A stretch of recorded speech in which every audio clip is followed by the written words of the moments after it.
Olá, meu nome é Verdano, sou biólogo, trabalho na Vigilância Ambiental e faço parte do programa de web consultoria da Vigilância em Saúde. Hoje nós vamos falar um pouco sobre hantavirose, a parte da biologia e controle de roedores, as noções de controle e as suas prevenções também. Esse é um material que foi feito em apoio junto ao Aparecido Alberto Rodrigues Marques e o Verdano Ferreira Coutinho, e fazemos parte também da rede CIEVS. Bom, para iniciar é importante a gente entender o que é hantavirose. Hantavirose é uma doença zoonótica que é amplamente distribuída em todo o continente europeu, asiático e americano. Ela é causada por um vírus, esse vírus é pertencente à família Boniaeviridae, do gênero hantavirus, correto? Ela causa uma infecção que tem duas síndromes bem definidas. Daqui a pouco a gente vai falar um pouco mais sobre elas. O vírus Boniaeviridae, ele tem uma forma helicoidal, né? Então aí para o pessoal que trabalha diretamente no Sistema Único de Saúde, é importante saber que é uma transmissão viral. Esses detalhes que a gente vai estar passando mais para título de curiosidade ou para quem trabalha na parte acadêmica para poder estar entendendo. Então é um vírus de forma helicoidal e também de RNA positivo e tem 3 fragmentos. O que isso acaba acontecendo? Como que a pessoa adquire hantavirose? Através de inalamento, tanto de partícula quanto aerosóis que contém o vírus impregnado nele. Para dar um exemplo, a gente vai verificar aqui, vou mostrar para vocês, fazendo uma comparação do tamanho que a partícula que é inalável para o ser humano e é onde o vírus se agrega nela. Se a gente olhar, nós vamos verificar aqui no vídeo um fio de cabelo bem grande, esse é um fio de cabelo humano, do lado você tem um grão de areia, para você estar entendendo, e aqui são os dois tamanhos de particulado que é medido cientificamente para o trabalho, principalmente com infecções de trato respiratório.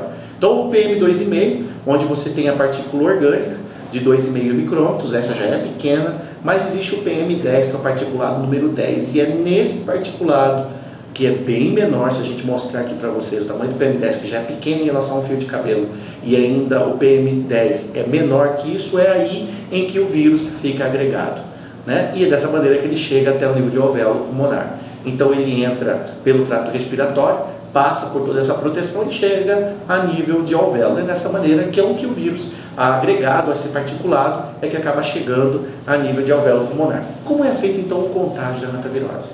Bom, o contágio da hantavirose ela só ocorre quando você faz a inalação de particulado contaminado com fezes secas ou saliva de roedores infectados pelo vírus, né? Lembrando que a infecção de hantavirose nos roedores é uma infecção que ela é inaparente, né? Como se fosse um pequeno resfriado que acontece. Mas para seres humanos que não são hospedeiros da doença, que acabam sendo acidentalmente contaminados pela doença, ela acaba sendo fatal. Então, a primeira vez, como que acontece a inalação? O animalzinho, seja ele o roedor silvestre, e aí eu ressalto somente o roedor silvestre, é o roedor responsável pela transmissão da hantavirose. Esse roedor, ao se alimentar ou a marcar no território, ele elimina o vírus através do seu trato intestinal em fezes, ou quando ele se alimenta de algum alimento armazenado, onde a saliva também transmite o vírus.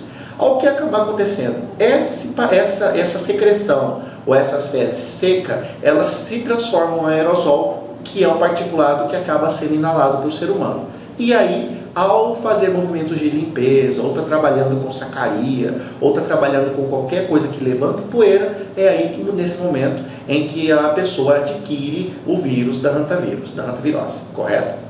Bom, especificidade que a gente deve mostrar para vocês é que o vírus é específico para roedor silvestre, é diferente do roedor da cidade. Nós temos 2 roedores na cidade que transmitem outros tipos de doença não hantavírus. Então, a ratazana, tanto com o rato de telhado, são animais que não transmitem em nenhuma hipótese, principalmente na América do Sul, hantavírus. Somente os ratos do campo, silvestres, os pequenos roedores, que mais para frente a gente vai estar mostrando para vocês. A infecção é não letal nos roedores, como eu já tinha avisado. A eliminação ainda continua prolongada pelas fezes, pela urina e pela saliva, e através da inalação. Qual que é o período, então, de incubação da doença? A partir do momento em que a pessoa respira essa particulado contaminado e chega a nível de alvéolo pulmonar, demora de 2 até 60 dias. Então é importante aí, pessoal da área de saúde, que trabalha em atenção primária, quando chegar paciente, nessas unidades que possuírem sintomas de falta de ar, dispneia, aquela falta de ar, é importante na anamnese lembrar de verificar que dentro de 60 dias, ou seja, até 2 meses, se essa pessoa fez alguma atividade em área rural, porque o hantavírus é especificamente de área rural. Como que acontece? O vírus ele acaba se replicando dentro do citoplasma da célula. Lembra que a gente lembra do ovo? O ovo, quando a gente quebra o ovo na frigideira, a gente percebe que tem um núcleo, tem o citoplasma, aquela parte mais clara, e dentro do citoplasma, das células, só tendo uma analogia com o ovo para vocês entenderem o que a gente está falando, lá dentro ele se replica dentro do complexo de Golgi, que é um organelo que acaba produzindo saquinhos, pequenos saquinhos, e aí vão estar impregnados com o vírus, e é nesse momento aí que ele começa a replicar. Bom, o que mais que a gente pode estar falando? O contágio, então, revisando mais uma vez, a infecção é feita pela inalação. E é menos comum, mas pode acontecer através de escoriação, por via conjuntival, que é através da conjuntiva, ou por ingestão de alimentos contaminados. Pode ocorrer também, mas é raro.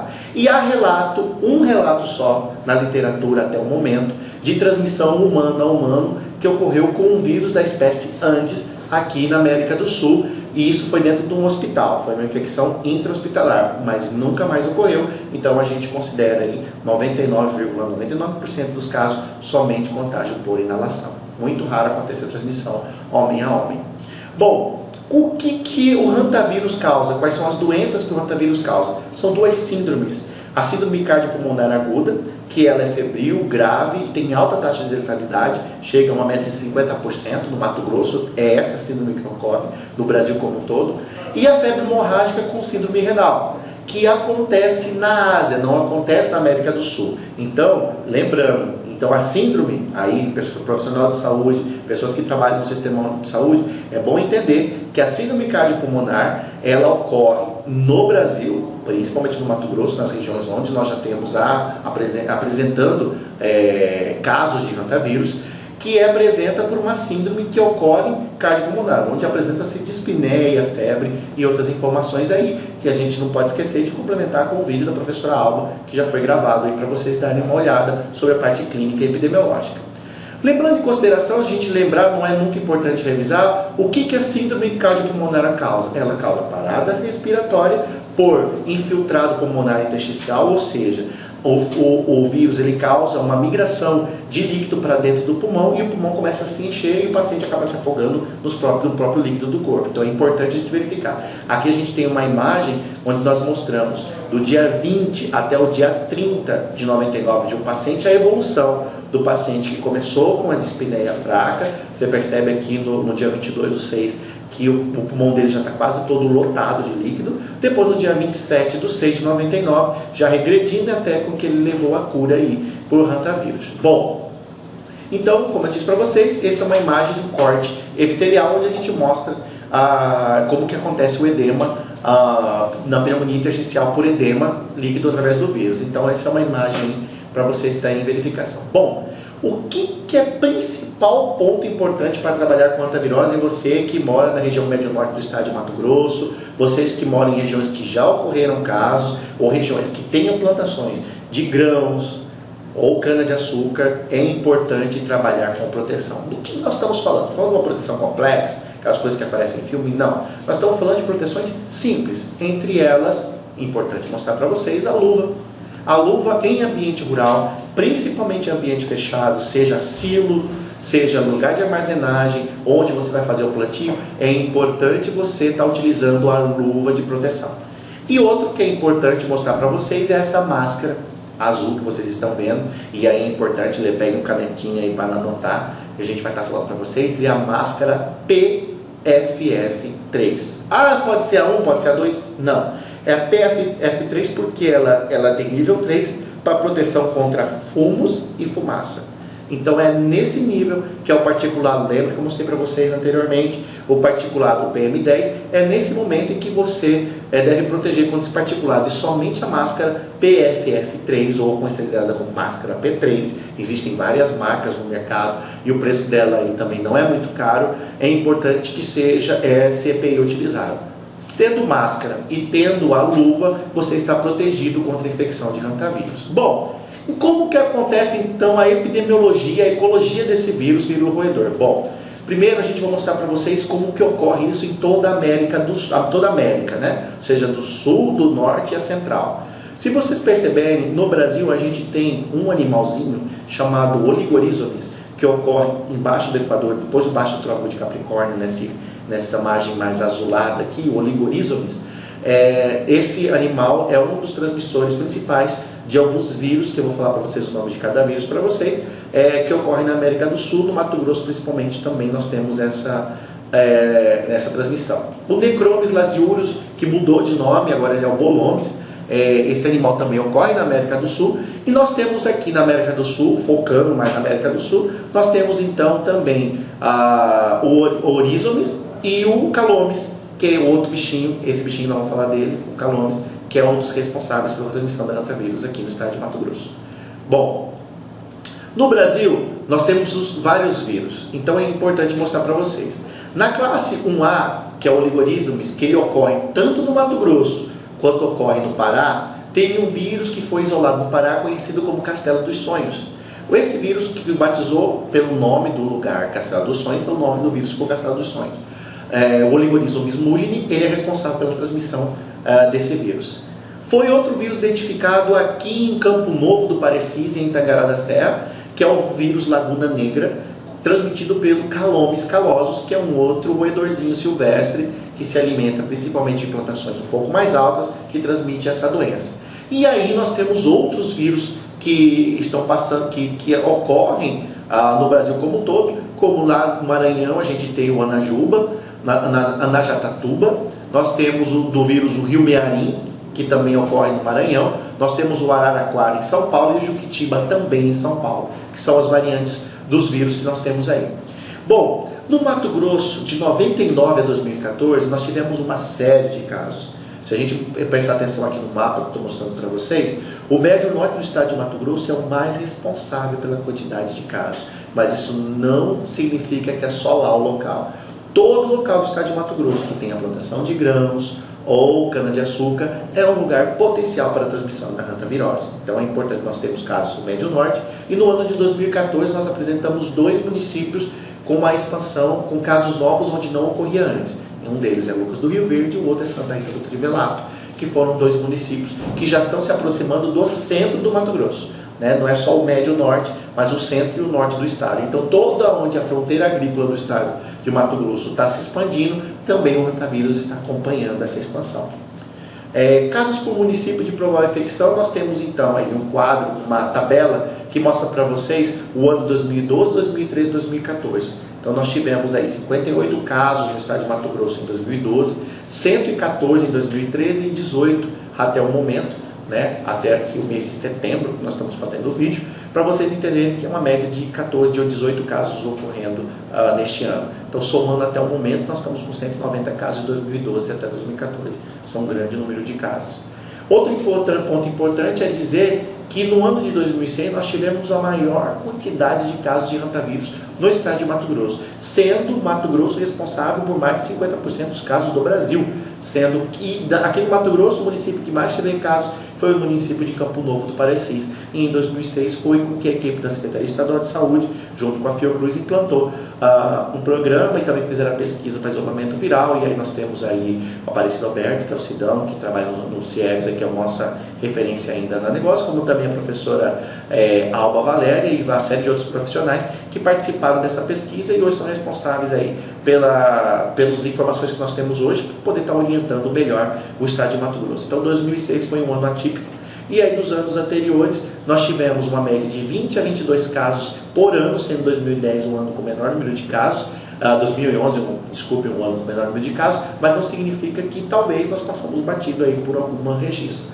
2013, 24 e 2014, não aqui no slide, mas no slide anterior, a gente está com uma média de 18 casos de ocorrência. Bom, existe um estudo que foi feito de 99 a 2008, onde nós agrupamos todos os casos de hantavírus e aí a gente percebe qual é o percentual de melhor, como que é que se contagia mais com o vírus.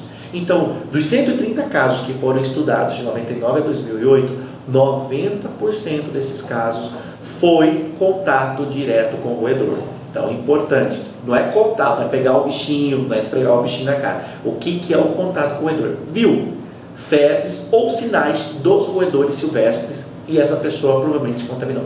Então, entendam isso. Então, você vê fezes, que são as síbulas, aquelas pequenas fezes e outros itens, são possibilidade de você se contagiar, de ter contágio com ou adquirir o vírus do hantavírus. 45% dos casos, o corpo moge de grãos, então, mais uma vez eu ressalto, é uma doença de ambiente rural. Então, aí, atenção à rede de atenção primária à saúde. Paciente que começa a apresentar sintomas de doenças graves respiratórias, por exemplo, de espinéia, não é só para pensar em influenza. Pensar também em hantavírus, principalmente se esse paciente na anamnese for paciente que viveu ou teve nos últimos 60 dias contato com a área rural. Colheita, outro 30% dos casos, 20% em plantio, 15% com desmatamento, 10% com árvore e 10% lazer. Importante aqui ressaltar no ponto do lazer. Lazer, o que eu digo, seja pescaria, principalmente na ceva de animais, que você pega o grão, pega os grãos ou pedaço de soja ou até milho, e quando a pessoa joga isso, esse particulado que se levanta essa poeira, pode ser inalado pelo pescador e pode ser adquirido. Nós já tivemos casos dessa situação. Outros casos importantes ressaltar também pelo contágio de hantavírus são casos de namoro dentro do mato. Então é importante também entender que isso pode acontecer. É engraçado a gente ir, mas é verdade, isso pode acontecer também. E não esquecer também aro, fardo, aragem e manutenção de máquinas agrícolas. Por isso é importante ressaltar, máscara e luva sempre.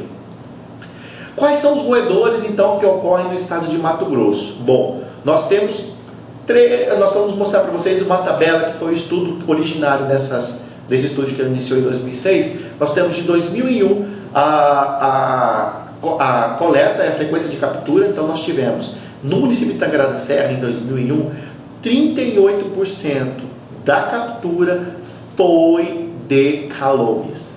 E desses calomes, quando a gente mandou para o laboratório na Fiocruz, 18% apresentou infectado pelo vírus. Ou seja, de uma população de animais, dos calomes, principalmente nas regiões aí que tem plantação de cana-de-açúcar e soja, 18% é positivo para hantavírus. Ou seja, a cada 10 animais, certo? 8 podem apresentar, ou cada 10 animais, 2 podem apresentar aí a doença, certo? Outro item importante, no município de Campo Novo de Parecis, 31% também da coleta foi calomes e só ele apresentou o vírus. E a mesma coisa acontece com o município de Castelo do Sonho, que nós tivemos aí o Oxymictéricos, nome difícil, amazônicos, que ele apresentou 40% de positividade. Então esse é um animal diretamente da Mata Amazônica, não é o nosso caso. Bom, desses 3 animais, eu vou mostrar para vocês os 3 animais que ocorrem no estado de Mato Grosso. Lembra que eu disse que o calomes é responsável pela transmissão aí de 30%, 30% das capturas, 18% deles apresentam positividade. Mas também nós temos o Bolomes lasiurus, que antes se chamava Necromes, e o Oligorízopes, que é um animalzinho que também transmite a doença. Então nós temos esses 3 animais. Vamos falar um pouquinho sobre o Mato Grosso. Por que Mato Grosso hoje começa a apresentar casos? Desde 99 até agora começou a apresentar casos. Devido, a gente olhar um mapa agora do estado de Mato Grosso, como eu estou mostrando para vocês, Mato Grosso possui uma fronteira agrícola em franca expansão, desde 99. Hoje, se nós olharmos o mapa, nós podemos observar que todas essas áreas mais claras são as áreas de expansão agrícola. Se nós dermos um zoom nas cidades, aquela cidade hoje que somando na série histórica, apresenta o maior número dos casos, vamos dar uma olhadinha em Campo Novo do Parecis. Campo Novo do Parecis, se vocês olharem, é esse ponto no centro de uma grande plantação. É como se fosse uma ilha. Lembra da denominação de ilha no segundo grau? Que ilha é um amontoado de terra cercado de água por todos os lados. Acontece com o Campo Novo do Parecis, que é uma cidade, um amontoado de terra, cercado de plantações por todos os lados. E essa configuração é o que faz com que a cidade seja a maior responsável pelo número de casos de hantavírus. O contato das pessoas com esses animais, com os roedores silvestres, é muito maior que em outras regiões do estado. Se nós dermos mais um zoom no município, olha só, se a gente perceber que nós temos os bairros para mostrar para vocês, o Nossa Senhora Aparecida, que está aqui a leste, e a oeste, o Jardim das Palmeiras, estão encostados das plantações. sendo que é o único município do estado de Mato Grosso que conseguiu reduzir o número de casos, porque teve o maior número de casos, e implantou a lei dos 40 metros, que é um ponto importante. Nenhuma edificação humana deve ficar próxima à plantação menos que 40 metros. Então 40 metros é o cinturão de segurança. Por quê? Porque é onde um animal, ou se rato silvestre, não se aventura, porque ele tem medo de predadores e outras situações. Então é importante que 40 metros tem que estar longe de qualquer edificação humana da plantação mais próxima ou da armazenagem. Então isso é um ponto importante e salva vidas. Santa Rita do Trivelato foi o último município que nós tivemos de nova expansão. Também, se vocês olharem na imagem que eu estou mostrando para vocês, é a mesma denominação que a gente falou de Campo Novo do Parecis. É um amontoado de terras cercado de plantações por todos os lados. E é isso também que acabou trazendo o primeiro caso de rantavírus em 2014 aqui para Santa Rita do Trivelato. Então é essa imagem para vocês perceberem. Então, vocês que são moradores, unidade de PSF, unidade de saúde, das cidades que tem expansão agrícola, principalmente plantações de grão e outras plantações, é importante preocupar sim com o rantavírus, atenção primária. Paciente que apresentou dispneia, febre, apresentou falta de ar, suspeitar de rantavírus, tá bom? Quanto mais rápido a suspeita, melhor a gente tem como dar suporte ao paciente. Então vamos passar então. Já falei para vocês, a economia de Santa Rita do Trivelato é igual a de todos os estados de Mato Grosso. Bom, e os roedores que nós vamos qualizar para vocês? O Bolomys, que é lasiurso, ele é um pouquinho grande, é um animalzinho mais ou menos com meio palmo, não chega a um palmo, meio palmo, é um animal peludo, né, acinzentado e tem a barriga clara. E é geralmente ele que vocês vêem durante a viagem atravessando as pistas de um lado para outro. Esse é o Bolomys. Geralmente ele tem a tendência de apresentar e fazer moradia em buracos. Então provavelmente ele está dentro da plantação de soja ou plantações mais baixas, onde ele faz a sua casa. É esse animalzinho, que tem tá vendo aqui é mais claro, a orelhinha dele, e ele é um animal peludo e um pouco, não é tão pequeno, ele é grande, né, meio palmo, é um animal que você pode perceber. O Bolomys, que antes era chamado Necromis, ele se distribui por quase todo o Brasil. E no Mato Grosso, em todas as regiões do estado de Mato Grosso ocorre, em todos os municípios, nos 141 municípios, esse animal está presente.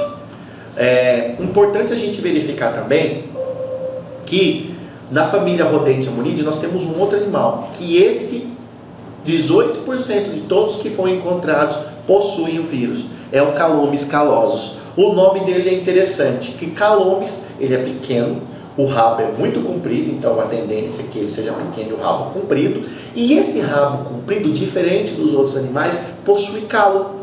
É como se fosse uma série de calinhos no rabo dele. É claro, se você vê um animal desse, você não vai tentar pegá-lo, né? Mas se caso chegou algum momento de esse animal chegar perto de vocês, sempre manejar usando máscara e luva. Nunca ir direto na manutenção desse animal. Lembrando que se encontrar esse animal é importante enterrá-lo a pelo menos 30 metros de distância de qualquer residência. Enterrá-lo em buraco, pode jogar cal ou enterrá-lo é importante, se não tiver jeito, mas evitar de fazer a manutenção. Calome calosus, então, é um animal pequeno, rabo comprido e apresenta calos no rabo. Então, por isso calosus de calo, né? E ele ocorre principalmente em Tangará da Serra, Campo Novo do Parecis e essa região do Médio Norte, ele é encontrado. E também no Mato Grosso do Sul, lá para a região aí do leste do Mato Grosso do Sul, do oeste do Mato Grosso do Sul é encontrado ele também, certo?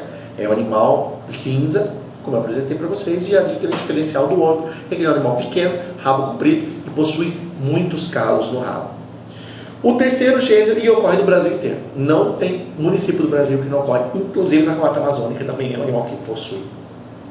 Outro animal que também a gente vai apresentar para vocês é o Oligorízomes. O Oligorízomes diferenciado dos outros é que ele é um animal pequeno, mas o rabo dele é às vezes 3 a 4 vezes maior do que o próprio animal. Então ele é muito comprido o rabo dele. Então um animal com rabo muito comprido é o Oligorízomes. Geralmente ele faz a sua moradia em plantações média e alta, porque no cerrado ele geralmente faz em arbustos. Então qual é a plantação que substitui o cerrado, o arbusto? Um exemplo que nós temos aí é a cana-de-açúcar. Então a cana-de-açúcar, principalmente Barra do Gubres, é uma região, pode apresentar ninhos de calo de Oligorízomes nas plantações de cana-de-açúcar e de milho, né? Algodão também, assim como também de girassol. Então é importante que são animais que se alimentam dessas situações. O que acontece é que no corte da cana, quando o cara vai tentar cortar, quando ele bate, é o momento em que ele bate no ninho, o ninho está cheio de cocô do bicho ou da própria saliva, esse pó ele é jogado no ar e a pessoa respira e logo ela pode adquirir o hantavírus, ok? Continuando então, o oligorízomes também não tem escapatória em todas as regiões do Brasil, ele ocorre, certo? O que é que faz com que nós não consigamos deter a expansão do hantavírus e da hantavirose? Principalmente porque nós temos uma plantação, uma escolha econômica do Brasil é a agricultura. E a agricultura, a monocultura, ela diminui a diversidade. E ao diminuir a diversidade, ela aumenta a vantagem para determinado ser vivo e diminui a vantagem para outras. Então nós temos uma diversidade vegetal muito pequena nas regiões onde tem monocultura. Essa diversidade faz com que animais que reproduzam-se mais rápidos fiquem. Então nós temos aí as nossas conhecidas pragas agrícolas e entre elas os roedores são responsáveis por uma perda grande também de grãos econômica no estado de Mato Grosso. Qual que é a dinâmica e habilidade física dos roedores que faz com que eles sejam tão difíceis de controlar? Primeiro, o roedor, a gestação de uma fêmea demora de 19 a 22 dias, ou seja, é muito rápido. De 19 a 22 dias, os ratos podem parir, as fêmeas podem parir de 5 até 12 filhotes, ou seja, é muito filhote. Enquanto o ser humano demora 9 meses, outros animais 1 ano, às vezes outro, a gente vai ter aí a questão de animais que podem ter aí de 5 a 12 filhotes. Agora, a dinâmica populacional como funciona? Em uma semana, o animal já tem esse aspecto. Aos 10 dias, eles já estão quase maduros sexualmente. Com 3 meses estão ativos sexualmente, e em 3 meses a gente tem. Então imagina, faça a conta comigo. Se nós temos aí uma população de 100 roedores, 50 deles são fêmeas. Essas 50 fêmeas em 12, aí nós vamos ter 50 fêmeas em uma semana já estão tendo seus filhotes, 15 filhotes, que em 3 meses já atingem a maturidade sexual, ou seja, pulando de 50 para 250 roedores. Então é muito rápido a expansão. Em 3 meses você triplica uma população de roedores. Então o controle é complicado mesmo. Então, qual seria então os principais problemas que quais são as principais habilidades físicas que fazem esses roedores são difíceis de controlar? Primeiro, é importante conhecer o sentido desses roedores. Primeiro, eles enxergam mal, porém são sensíveis à intensidade luminosa. Ou seja, eles sabem quando é dia e noite, eles enxergam mal. Mas em compensação, os outros sentidos são muito bons. Tato é o mais importante dos órgãos do que eles têm. E esse tato dele tem as vibriças, que sentem a vibração no ambiente, no ar, e ajuda eles a estar se adaptando a qualquer ambiente. Outro órgão importante é a audição, muito desenvolvido. Roedores conseguem ouvir muito longe, muito longe. Então qualquer barulho desperta para o roedor se esconder. Outro importante é o olfato. A gente faz até uma brincadeira que onde tiver o odor, o rato consegue sentir. Tanto é que até a Disney fez o Ratatouille, aquele desenho falando do animal com olfato, que cheira bem, né? E isso é importante. O outro sentido que também bate com o roedor é o paladar muito apurado. Por exemplo, a gente pode fazer uma brincadeira que se colocar por exemplo, uma Skol e uma Itaipava, eu não sei a diferença, o roedor vai saber. Qualquer um, qualquer outro. Porque o paladar é muito apurado. Então é importante a gente saber com que esses animais fazem isso. Outras habilidades que são importantíssimas. Roedores são exímios nadadores. Sabem nadar muito bem. Outra coisa que eles fazem, escalam qualquer tipo de árvore. Eles fazem seus próprios buracos na terra. Eles não aproveitam o buraco de outros animais. Ao contrário de outros que utilizam, por exemplo, serpentes. Pegam o buraco de uma coruja e usam, ou piseiro. O roedor nunca faz isso. Por quê? Porque ele sabe que o buraco que está feito pode ter outro animal que é o predador dele. Então ele nunca faz, ele faz sua própria galeria. Equilibram-se em cordas, sobem paredes, incluindo paredes lisas, porque alguns possuem habilidades para escalar paredes lisas, e pulam de grandes alturas e não se machucam. Então são outros animais. Então me pergunta, e agora, o que a gente faz? Bom, todo controle de animal sinantrópico é baseado em 3 As. Alimento, abrigo e água. Significa que, se você eliminar um desses 3 elementos, você pode fazer com que o animal seja expulso daquele local. Só que temos um problema. O campo é um lugar onde ele encontra alimento em abundância, abrigo ele encontra em qualquer lugar e a água geralmente ele encontra também disponível. Então eu acrescento aos 3 A's mais um A, o acesso. Então você que é produtor rural, você que trabalha no campo, você que é na agente de saúde suplementar, agente de saúde comunitário ou agente de endemias que vai fazer orientação, é importante saber e impedir o acesso desses animais a esses locais onde abrigam o alimento, por exemplo, armazéns, ao animal, onde você tem criação de animais, ao coxo do gado e outras situações, e aí você tem que eliminar esse acesso. Como que a gente faz isso? Primeiro é saber como que ocorre a presença desses roedores. Primeiro, para saber a presença desses roedores, é possível identificar a presença de fezes. São aquelas cíbalas, que parecem pequenos grãos de arroz, um pouquinho maiores e marrons. Esses são as fezes. Ao você ver fezes, significa que esses animais possuem uma quantidade grande desses animais naquele local. Então é um sinal. Tocas. Geralmente você encontra buracos, principalmente onde estão as plantações. Então essas tocas também fazem parte. Ninhos são encontrados. Trilha de roedores, principalmente na parede, você encontra em armazéns manchas na parede. Essas manchas são manchas de gordura que saem da pele desses animais, do pelo, que eles sempre passam pelo mesmo local, e essas manchas também são sinais desses roedores. E a gente não pode esquecer do odor característico de urina. Quem já visitou um biotério, quem já visitou um zoológico, sabe que o odor de roedor ele é forte. Você consegue identificar que o roedor está ali. E a presença ou encontrar animais vivos ou mortos, principalmente durante o dia. E é claro que o nível de infestação ele é verificado por alguns sinais. Por exemplo, se você não encontra nenhuma trilha, significa que é uma infestação baixa, ou às vezes inexistente. Se você encontrou uma ou outra trilha marcada, é uma média. Se botei várias, significa que está evidente. Outro item importante, fezes. Se você não encontrou nenhuma fezes ou uma outra espaçado, quer dizer que a infestação é baixa, tem encontrou os animais. Se você encontra em vários locais, significa uma infestação média. Se tem numerosas e quase todas frescas, esses animais estão em grande quantidade nesse local. E a mesma coisa com ratos vistos. Ver rato durante o dia, imediatamente você pode pensar numa infestação grande de roedores, porque ratos não aparecem durante o dia, somente à noite. Aparecer durante o dia significa que a toca onde ele está intocado, ou a família, ou o ninho, está lotado e a fêmea ou a macho alfa está botando animais para fora, porque não tem mais espaço para eles. Então, se vê rato durante o dia, pode ter certeza que você tem uma grande infestação nessa área onde você observou esse animal. Como que se baseia o controle desses roedores? Bom, é controle integrado. Não existe uma solução mágica, nem um equipamento, nem uma ratoeira, nem um veneno que pode fazer. É um controle integrado, o que significa que você vai ter que fazer várias ações para que você reduza a infestação. Ah, existe uma forma de diminuir, de matar todos esses roedores no campo? Não. Enquanto tiver plantação, existe água, abrigo, alimento e sabendo eles fazer. Eles vão ter como se reproduzir, vão ter como se esconder e vão ter como aumentar a sua população. Então é importante saber primeiro o manejo. Depois dessa aula vocês já tiveram conhecimentos básicos da biologia dos roedores. Então esses conhecimentos, principalmente da sua habilidade física, o conhecimento do meio ambiente, é um ponto positivo para poder fazer um manejo integrado desses animais.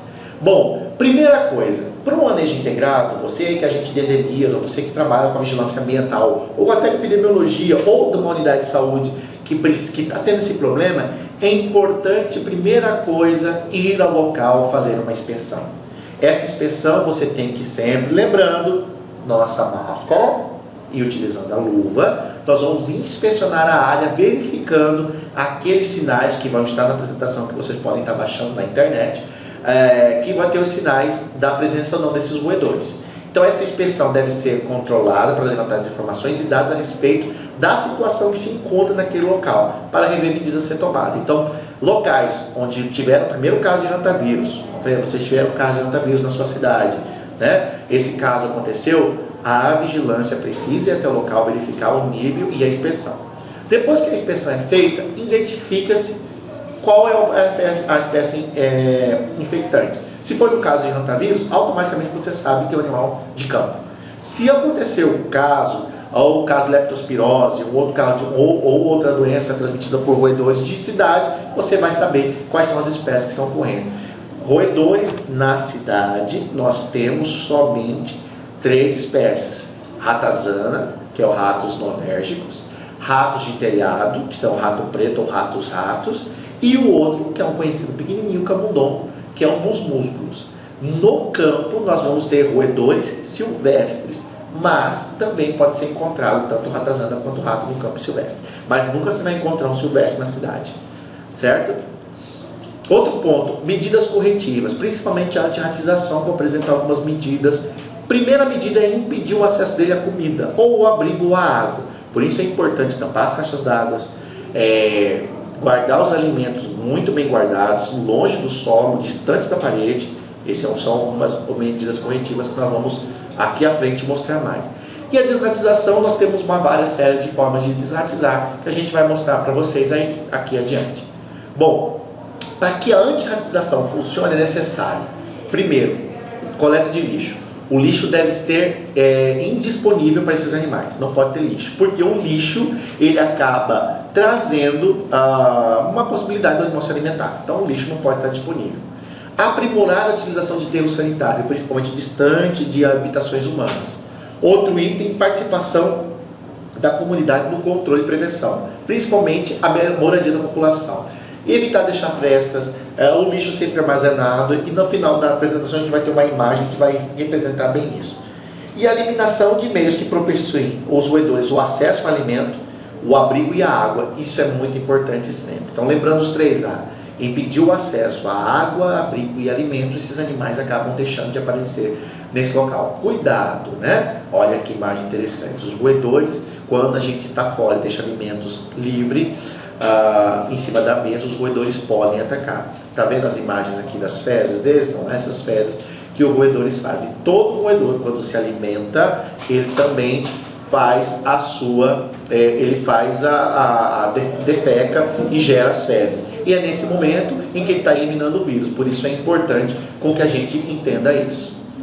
Outro ponto, quando o controle não é completo, os animais sobreviventes rapidamente vão se reproduzir. E o tamanho da população, isso é conhecido como efeito bumerangue. Isso acontece muito com as populações de roedores. Por exemplo, o nível de controle de 50%, as populações atingem o tamanho inicial cerca de 3 a 4 meses após o final da desratização. Ou seja, tem que se fazer desde o controle químico, o biológico e a eliminação de água, abrigo e alimento, e fazendo o controle do lixo e asepsia. É esses que é o controle integrado que faz com que os roedores não mais apareçam. Se o nível de controle for de 90%, já serão precisos 12 a 11 meses para isso acontecer. O que acontece?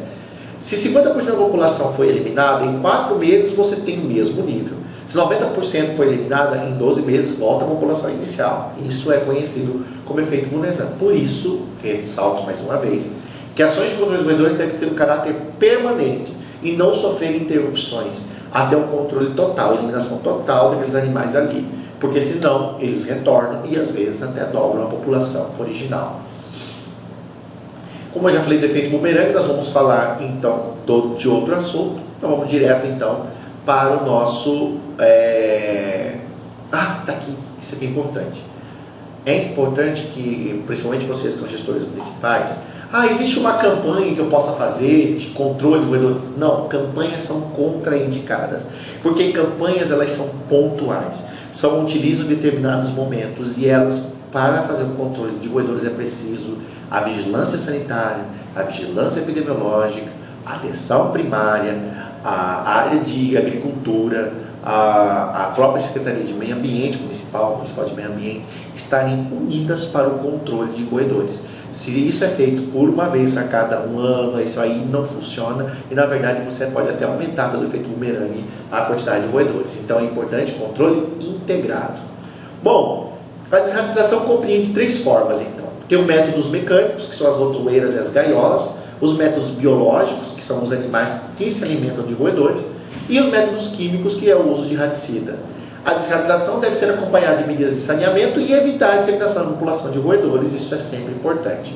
Bom, se a gente vai mostrar para vocês um método mecânico. Então, os métodos incruentos que capturam animais vivos são as gaiolas. Principalmente para a pesquisa desses animais em campo, os pesquisadores, os biólogos utilizam as gaiolas porque tem que pegar um animal vivo. Você aí que tem um caso, ocorrência, ou municípios que têm ocorrência de rotavírus, não podem usar os incruentos, certo? São animais, porque esse animal vai estar vivo, você pode estar adquirindo a doença. Os cruentos, que produzem a morte do animal, principalmente são ratoeiras, que podem matar por quebra de pescoço, e uma outra série de outras que a gente pode estar utilizando. Bom, e o ultrassom também é considerado método mecânico porque causa irritação, às vezes também pode ser utilizado. Exemplos de ratoeira, tá aí a ratoeira, que ela mata por quebra de pescoço, né? Nós temos aqui também outro exemplo de ratoeira. E os métodos biológicos. Dos métodos biológicos que nós temos são os predadores, cães, gatos. Não apresentam muito perigo contra roedores, pois muitas vezes convivem com eles durante o tempo, alimentando essa de comida, mas outros animais não. Na área rural é importante, eu sei trabalhar na área rural, preservar gaviões, corujas, aves, serpentes, que atuam no controle desses roedores. Principalmente eles impedem com que chegue até o acesso.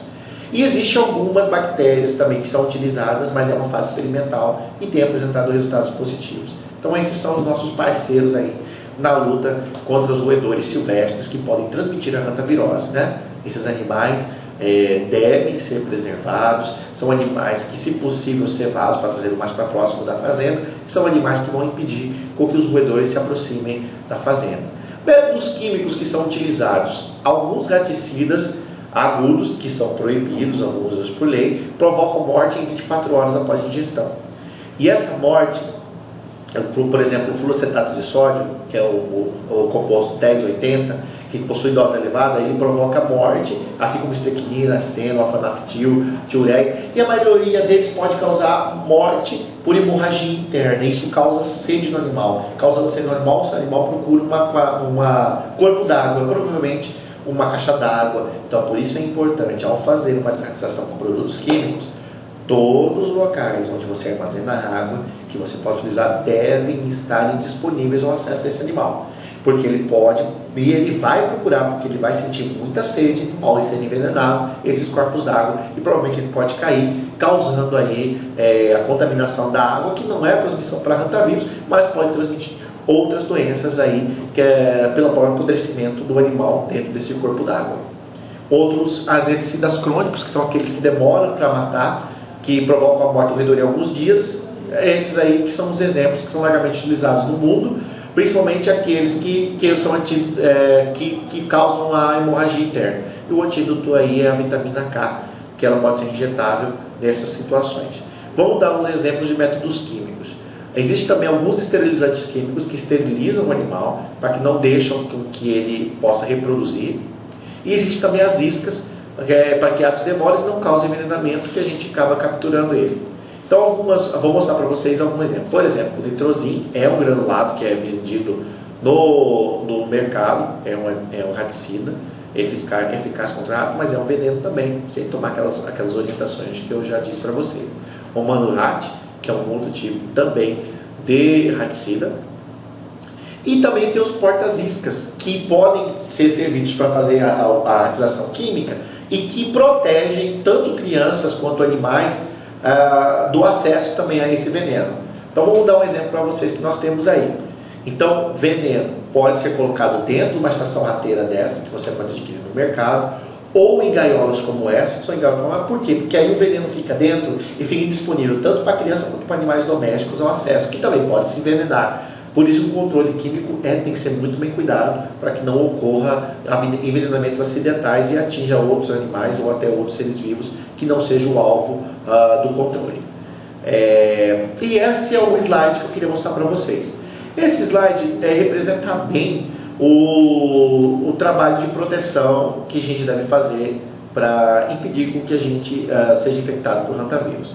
Então entendam, toda a plantação deve ficar a 40 metros de distância de qualquer edificação humana. Não tem outra medida. Pode ser 25, não, 25 eles atravessam. Tem que ser 40 metros. Todo o alimento deve estar a 40 centímetros do solo e distante da parede. E sempre armazenado em locais fechados, vasilhas, sacos e outras situações. Outro ponto, sempre lavar as louças e não deixar restos de comida e toda a comida fechada.